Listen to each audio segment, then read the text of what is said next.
At ginabi na tayo pero andito pa rin tayo sa Ditwason pa rin. Tignan natin yung kinalabasan ng ating Caritela. Putang ina, grabe! Naging 86! Hindi yan, gago. Gago! Oh! Putang ina mo! Lang isa na masagot na sa akin ay hindi ka na mawala. Mga panalangin sana naman ay matupad. Ako walang kasalanan at marunong malugat. At para sa'yo baby alam mo na handa ako sumukat. At andito tayo uli ngayon sa may QC. Dito uli sa may Ditwason. Continuation pa rin to nung ating munting lambing kay Itim na Budi. Alright, andito pa rin tayo ngayon sa may Ditwason. Putang ina, tingnan mo. Ito mo to, tol. Ito yung detalye niyan, par. Ano to, malapit sa artist tong sasakyan ko eh. Kasi pwede siyang may kita mo yun. Diba? Universal word. Gago! Diba? Dahil ito yung ating daily driven, ito yung ating daily companion sa kung saan impyerno man tayo mapunta, ito yung dala-dala natin, ito yung kasama natin, ito yung maaasahan natin. Maganda lang siya sa malayo, pero kung lalapitan mo, kung makikita mo maigi, sobrang dugyot na ho ng loob. Pakita mo yung loob. Ano mo itong loob oh? Sobrang dugyot na ho ng loob niyan. Diba? Utang lang ho to, tapos madumi. Diba? Utang na, madumi pa. Ito mo naman yan, tol. Ano to ho? Ha? Ano to, tol? Gago! Diba? Talagang daily talaga siya. Wala nang papo-papogi. Nilift na lang natin, nilagyan na lang natin ng konting angas sa gulong at mags. Pero pagtingin mo sa loob, para talaga siyang Caritela na panghakot ng graba. Apakadumi ngayon, nandito ho tayo ngayon kasi susubukan ho nilang magikin to. Susubukan nilang magikin, susubukan nilang ibalik sa pagiging clear skin. Kasama natin si Bossing ko. Bossing ko, ano yung mga gagawin mo dito sa basurang pickup ko?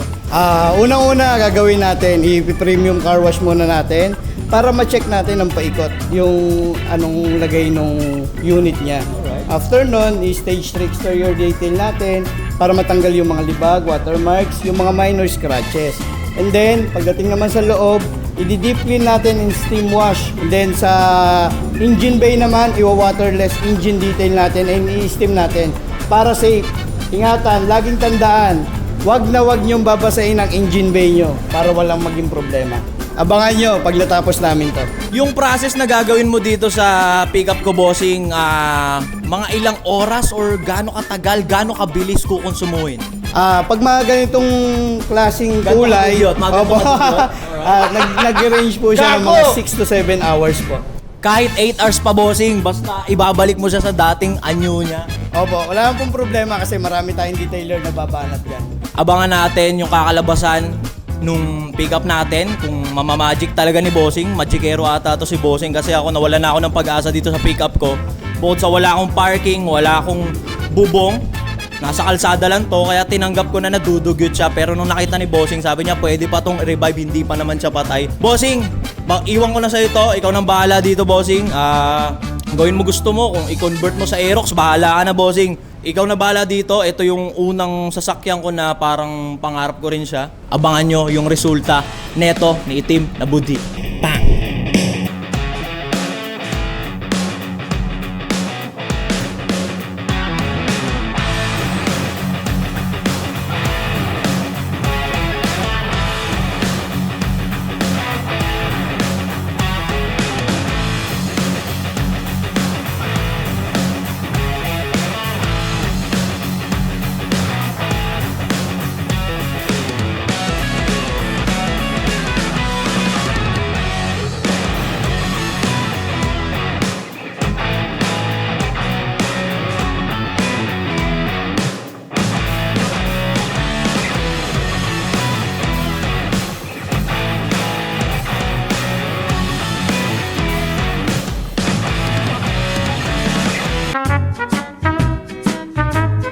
At ginabi na tayo pero andito pa rin tayo sa Ditwason pa rin. Tignan natin yung kinalabasan ng ating Caritela. Putang ina, grabe! Naging 86! Hindi yan, gago. Gago! Sinabi kasi convert eh, hindi yan. Oh, putang ina mo! sa akin ay hindi ka na mawala. Mga panalangin sana naman ay matupad. Ako walang kasalanan at marunong malugat. At para sa'yo baby alam mo na handa ako sumukat. Mga panalangin sana naman ay matupad. Ako walang kasalanan at marunong malugat. At para sa'yo baby alam mo na handa ako sumukat. Tangina, lupit na ito. Grabe yung ginawa mo. Ano-ano yung mga naging proseso? Ano-ano yung mga ginawa mo dito? Bakit naging ganito kahayop to? Okay, unang-una, chinek natin yung body condition ng mga pintura niya. And then, doon natin makikita after ng premium car wash natin. So, ginawa natin, nilihan natin siya ng kahit paano. In-apply natin siya remove watermarks and acid rain. Tapos, in stage 3 natin siya exterior detailing para bumalik siya kung saan, paano nagsimula pagka bagong labas ng kasa. Di ba? Sobrang kinis, walang mga watermarks yun. Tinanggalan natin siya. After natin ma-check lahat, doon na tayo nagpatong na Japan ceramic coating. Nawe-waste ba to, bossing? Google Maps? Anong i-waste or i-Google Maps nila? Opo, i-Google Map nyo lang po ang Tokyo Films, Quezon City, or Otomo Autoworks, Quezon City. Yung ibang branches mo, bossing, marami kang branches ng ganito, di ba? Para kung saan sila malapit. Yung isa naman sa Sampaloc, Manila, yung Otomo Autoworks, Sampaloc, Manila, mawi-waste nyo rin po yun. Tsaka yung Auto Carrera, Tarlac branch po, meron din po. Meron din sa Tarlac pala? Opo. Any branches pare-parehas ng quality? Yes po, kasi ang mga detailer natin at yung mga gumagawa sa atin mula sa team, PPF, mga professional na po lahat yan. Since mga 2011, nagsisimula na po lahat sila. Bossing, maraming salamat dito sa ginawa mo sa pickup ko. Hindi ko alam na pwede pa pala. Kasi ang bala ko, repaint na agad repaint o kaya swap na agad sa iba sa 3 bios sana. Hindi ko na alam Pwede pa palang magmukhang ganito yon, magmukhang bago.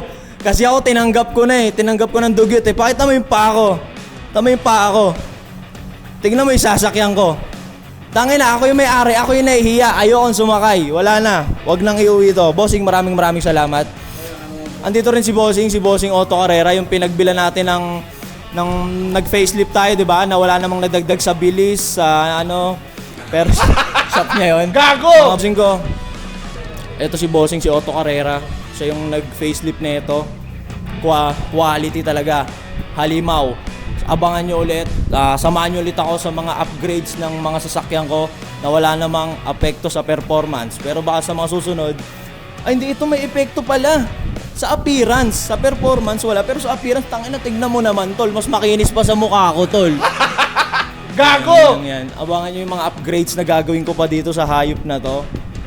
Tangina kasi, nag-grab na lang tayo, bili-bili pang sasakyan, ang gastos pala Pero kita mo naman, di ba? At least mamamatay kang nasarapan ka sa buhay.